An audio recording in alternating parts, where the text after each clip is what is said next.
First chapter है हमारे पास real number, वास्तविक संख्याएं, तो इसी को हम देखने वाले हैं। अब तक क्या पढ़ा है, 9th में हम पढ़ चुके हैं पूर्ण संख्याओं के बारे में, प्राकृत संख्याओं के बारे में, पूर्णांकों के बारे में, सम संख्याओं के बारे में, विषम संख्याओं के बारे में, अभाज्य संख्याओं के बारे में, और इसके अतिरिक्त रैशनल और रैशनल नंबर के बारे में भी पढ़ चुके हैं। पूर्ण संख्याएं या होल नंबर क्या होते हैं हमारे पास, 0, 1, 2, 3, 4 and so on, counting numbers, ये सारे के सारे हमारे पास होल नंबर्स हैं। और सबसे छोटा होल नंबर क्या है हमारे पास, 0 है। सबसे छोटी पूर्ण संख्या 0 है। उसके बाद आ जाता है प्राकृत संख्या, नेचुरल नंबर। नेचुरल नंबर्स 1, 2, 3, 4 सारे काउंटिंग नंबर्स 1 से स्टार्ट करके वो हमारे पास क्या कहलाते हैं, natural numbers and so on. इसके बाद आ जाता है हमारे पास इंटीजर, पूर्णांक। पूर्णांक मीन्स पूरे पूरे अंक, कोई भी अंक आधा नहीं है, सभी अंक पूरे पूरे होंगे और इंक्लूडिंग 0, नेगेटिव भी होंगे और पॉजिटिव भी होंगे। तो कैसे लिखेंगे हम, पूर्णांक क्या है हमारे पास, 0, -1, -2, -3 एंड सो ऑन, और 1, 2, 3, 4, 5 सो ऑन। इसके बाद आ जाता है सम संख्याएं। सम संख्याएं हम सब जानते हैं कि ऐसी संख्याएं जो 2 से पूरी पूरी भाग हो जाएं। जो संख्याएं 2 से पूरी पूरी भाग हो जाती हैं वो क्या कहलाती हैं, सम संख्याएं। जैसे 2, 4, 6, 8, 10, इस प्रकार से ये सारी संख्याएं 2 से विभाजित हो रही हैं।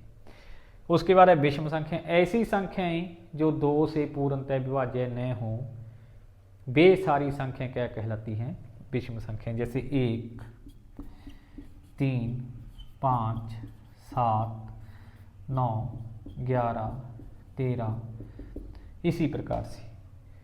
उसके बाद आ जाता है अभाज्य संख्याएं या प्राइम नंबर्स। प्राइम नंबर्स ऐसे नंबर्स जिनके फैक्टर या तो वो स्वयं नंबर है या 1 है,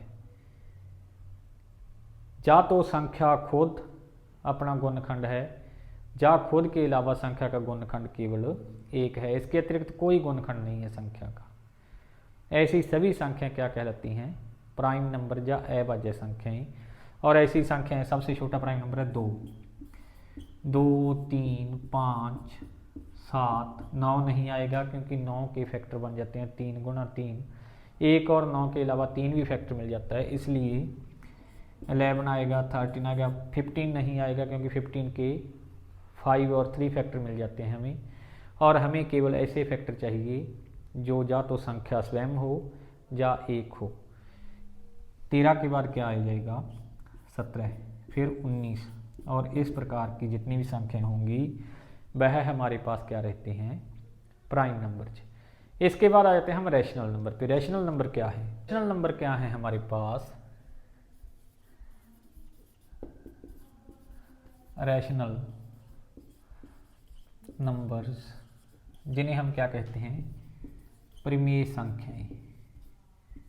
परिमेय संख्याएं ऐसी संख्याएं जो P/Q के रूप में लिखी जा सकें, जो P/Q के रूप में लिखी जा सकें, जहां पर P और Q क्या हैं, पूर्णांक हैं, और Q ≠ 0। ऐसी संख्याएं जो P/Q के रूप में लिखी जा सकती हैं, जहां पर P और Q क्या है हमारे पास, पूर्णांक हैं, और Q ≠ 0 है, ऐसे सभी नंबर को क्या कहते हैं, रैशनल नंबर कहते हैं। जैसे एग्जाम्पल के तौर पर हम देखते हैं, जैसे 3/4 -2/1 कह सकते हैं, -3/5 कह सकते हैं। डिनोमिनेटर है जो वो 0 नहीं होना चाहिए, हर है जो वो 0 नहीं होगा, Q ≠ 0 होना चाहिए। P और Q क्या है, जहाँ पर सभी जगह देखें तो क्या है हमारे पास पूर्णांक हैं। इसके अलावा हमारे पास आ जाता है अपरिमेय संख्या, rational number, rational numbers, rational numbers या कह सकते हैं अपरिमेय संख्याएं, अपरिमेय संख्याएं, ऐसी संख्याएं जिन्हें p बटा क्यू के रूप में न लिखा जा सके, ऐसी संख्याएं जो p बटा क्यू के रूप में न लिखी जा सके, जो p बटा क्यू के रूप में नहीं लिखी जा सकती, नहीं लिखी जा सकती, जहां पर p, q क्या है, पूर्णांक हैं और q नॉट इक्वल्स टू 0 है।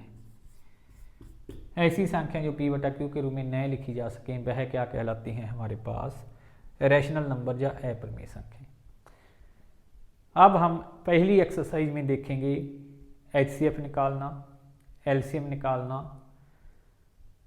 और दूसरी एक्सरसाइज है जो NCERT मैथ में, उसमें हम देखेंगे किसी संख्या को अपरिमेय संख्या हम कैसे सिद्ध करते हैं। तो फर्स्ट एक्सरसाइज पे चलते हैं। फर्स्ट क्वेश्चन है हमारे पास, express each number as a product of its prime factor.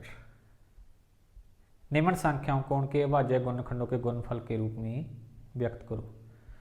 हमने प्राइम फैक्टर्स करने हैं इनके और उनके प्रोडक्ट के रूप में लिखना है इसे।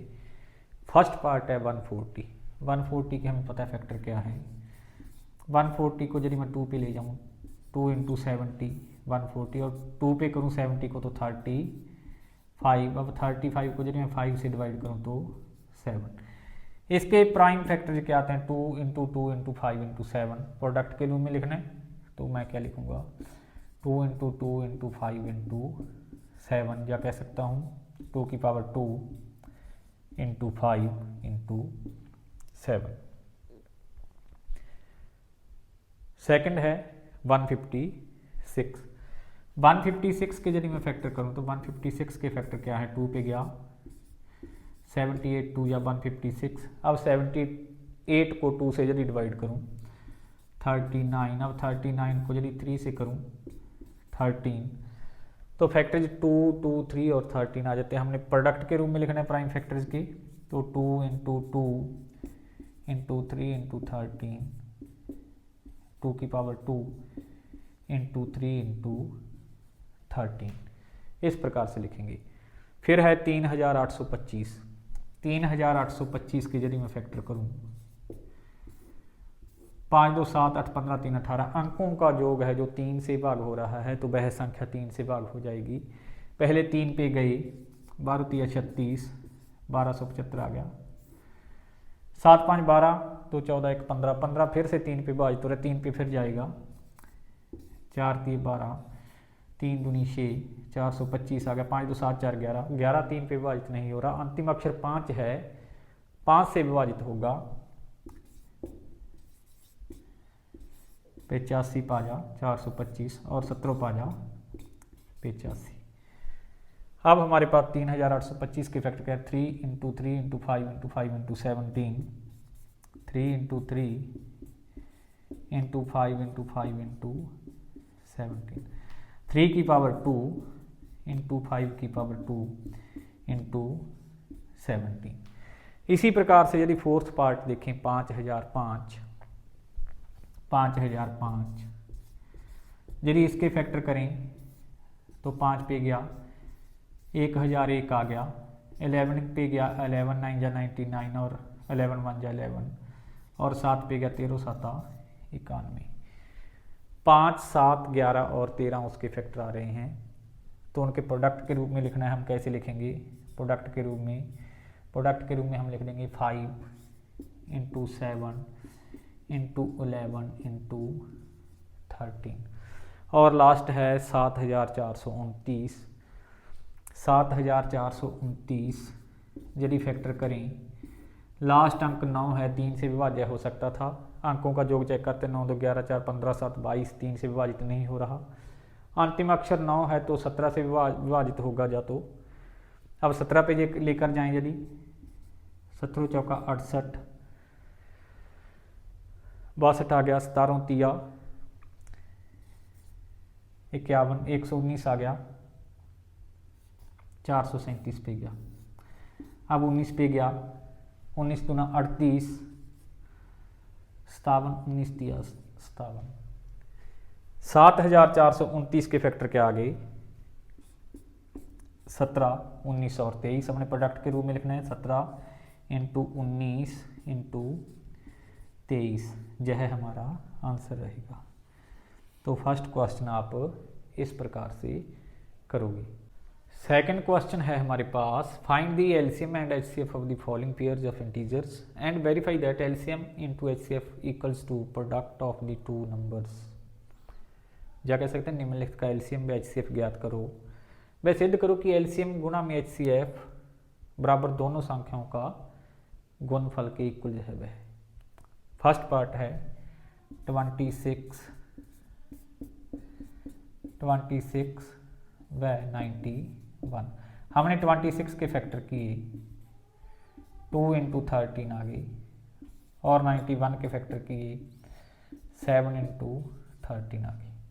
एचसीएफ क्या आएगा, हाईएस्ट कॉमन फैक्टर, जो बड़े से बड़ा सार्वगुणनखंड है, हाईएस्ट कॉमन फैक्टर होता है एचसीएफ का, मीन्स हाईएस्ट कॉमन फैक्टर बड़े से। 13 हमारे पास सार्व है, साझा है, कॉमन है, 13 जहाँ पर भी है और जहाँ पर भी है, तो एचसीएफ कितना आ गया 13।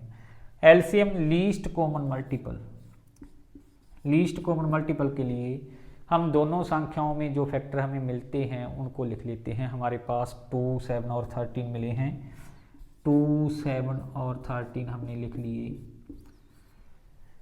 और ईच नंबर में हमारे पास फैक्टराइजेशन में फैक्टर्स की मैक्सिमम पावर क्या रहती है वह लिखते हैं हम। जहाँ पर मैक्सिमम पावर यदि देखूँ मैं, 2 की मैक्सिमम पावर क्या रही है 1, 7 की मैक्सिमम 1 रही है और 13 की 1 रही है। इन सभी की मैं मल्टीप्लाई कर दूंगा तो मेरे को एलसीएम मिल जाएगा 180, 2 एलसीएम मिल जाएगा। अब वो कहता है LCM into HCF, LCM into HCF करूँ तो मैं करूँगा 182 इंटू 13, ये आ जाता है 2366। वो कहते हैं कि दोनों संख्याओं का एचसीएफ और एलसीएम का प्रोडक्ट उतना ही होता है जितना उन दोनों संख्याओं का प्रोडक्ट होता है। तो अब प्रोडक्ट ऑफ टू नंबर्स या दोनों संख्याओं का गुणनफल, दोनों संख्याओं का गुणनफल या लिख सकते हो प्रोडक्ट ऑफ टू नंबर्स, दोनों संख्याओं का गुणनफल, ये क्या आएगा हमारे पास 26 इंटू 91, ये भी कितना आएगा 2366। इस प्रकार से हम कह सकते हैं कि एलसीएम इंटू एचसीएफ बराबर है प्रोडक्ट ऑफ टू नंबर्स,